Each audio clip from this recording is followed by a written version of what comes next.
Hello everyone, welcome to BD students club. मैं हृदय सिंह आप सभी लोगों का फिर से स्वागत करता हूं इस मैथ क्लास 10th मैथ की एक रोमांचक जर्नी में। तो हमने इससे पहले मैथ के चैप्टर के दो पार्ट कर चुके हैं। तो ये हम लोग का तीसरा पार्ट होने वाला है और जहाँ तक ये हम लोग का फाइनल पार्ट भी होगा। इस पार्ट में हम लोग ये लेक्चर जो है ये समाप्त कर देंगे। तो यहाँ पे जैसे इसमें एक्सरसाइज 1.1 से हमने क्लास स्टार्ट की है, क्योंकि इससे पहले कॉन्सेप्ट जो इस चैप्टर में था वो सारा क्लियर कर चुके हैं। अब टाइम है कुछ क्वेश्चन सॉल्व करने का। तो जैसे क्वेश्चन वन है, क्वेश्चन वन में हमसे कहा गया है कि दो नंबर दिए गए हैं, उसमें मैंने पार्ट थर्ड लिखा है 336 एंड 54। इस नंबर्स का हम लोग को एचसीएफ फाइंड करना है, एलसीएम फाइंड करना है एंड उसके बाद हम लोग को देखना है कि ये दोनों को जो हमने रिलेशनशिप देखा था कि एचसीएफ एलसीएम का, उस रिलेशनशिप में ये लोग बैठ रहे हैं कि नहीं बैठ रहे हैं। तो चलिए कंटिन्यू करते हैं। तो हम लोग पहले 336 का तो जो एलसीएम एचसीएफ हम लोग फाइंड करेंगे वो प्राइम फैक्टराइजेशन मेथड के थ्रू फाइंड करेंगे। तो प्राइम फैक्टराइजेशन मेथड हमने आपको पिछली क्लास में सिखाया था, तो उसके लिए हम लोग सिंपली करेंगे 336 एंड फिर 6 सॉल्व करेंगे। 16 एंड 8 168 एंड ये 2 को फिर अगेन करेंगे 84 42 21। अब 3 से ले जाएंगे 7 एंड फिर 7 से ले जाएंगे। तो अब हम लोग को 336 को क्या लिख सकते हैं?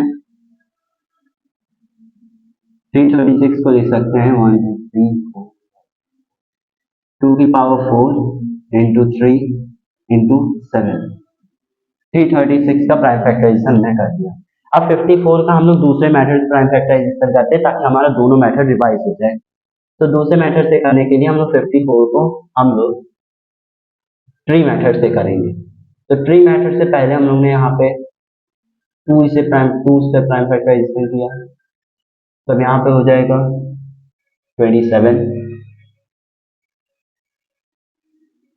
हम यहाँ पे 3 ले जाएंगे, अब ये हो जाएगा हम लोग का 9। इसे और एक्सपेंड करेंगे, ये हम लोग का 3 एंड 3। तब इसे हम लोग 54 को प्राइम फैक्टराइज करके लिख सकते हैं 2 इंटू 3 इंटू 3 इंटू 3, मतलब 2 इंटू 3 का क्यूब। ठीक है। अब देखो पहली चीज हम लोग को यहाँ पे फाइंड करना है एचसीएफ। तो एचसीएफ क्या होता है? Highest common factor. तो हम लोग कॉमन फैक्टर लेंगे। तो HCF of 336 and 54 is equal to, यहाँ पे 2 कॉमन हो जाएगा और यहाँ पे 3 कॉमन हो जाएगा, तो 2 into 3 which is equal to 6। तो इसका जो एचसीएफ आएगा वो हम लोग का 6 आ जाएगा।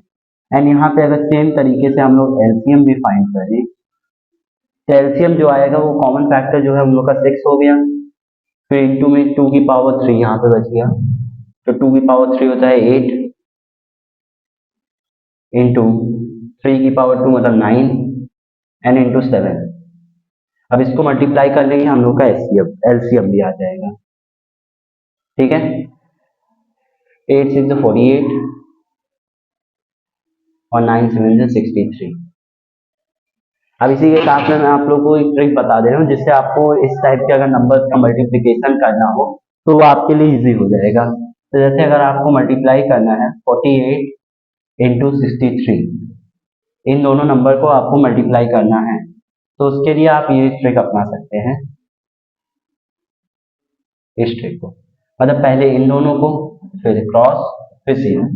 तो 8 थ्रीज आपका हो गया 24, 2 कैरी आ गया एंड अब हम लोग 8 6 ले जाएंगे, 8 6 48 एंड फिर उसके बाद 4 3 हम लोग 12।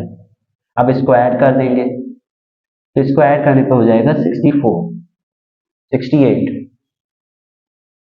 6 कैरी आ जाएगा। अब 6 4 जो कर देंगे तो 24 एंड 24 और 6 आपका 30, ये हो जाएगा 3084।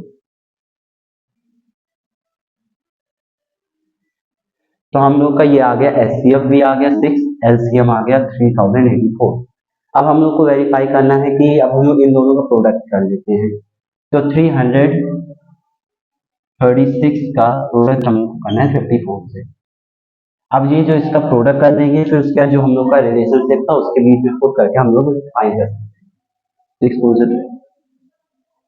624 टू वेरी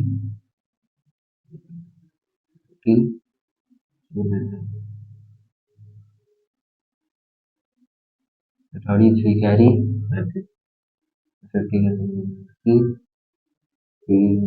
16 4 4 8 8 अभी हम लोग का प्रोडक्ट आ चुका है 18,144। अब जैसे इसे मैं रेट कर देता इस ओरिजिनल सेल्स की,